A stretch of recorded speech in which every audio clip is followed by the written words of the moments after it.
তাহলে আপনি মায়ের সোজা সাতটা জবাব। আমি আবার কে? আমি ভগবতী।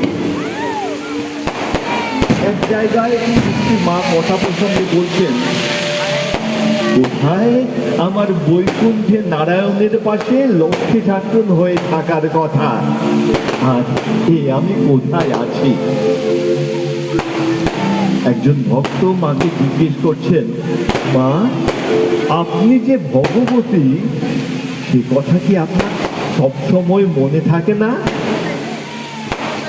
মা বলছেন, না বাবা, মনে থাকে না। যে ঠাকুর বলতেন, পঞ্চভূতের ফাঁদে লম্বা পড়ে কাঁদে। একদিন জনৈক ভক্ত দুঃখ করে বলছেন, মা ঠাকুরকে দেখতে পেলাম না। মা উত্তর দিচ্ছেন, তাতে কি বাবা, আমাকে তো দেখছো। অর্থাৎ তিনি আর ঠাকুর যে অভেদ, একই শক্তির ভিন্ন প্রকাশ। তা মা যেন চোখে আঙ্গুল দিয়ে দেখিয়ে দিলেন,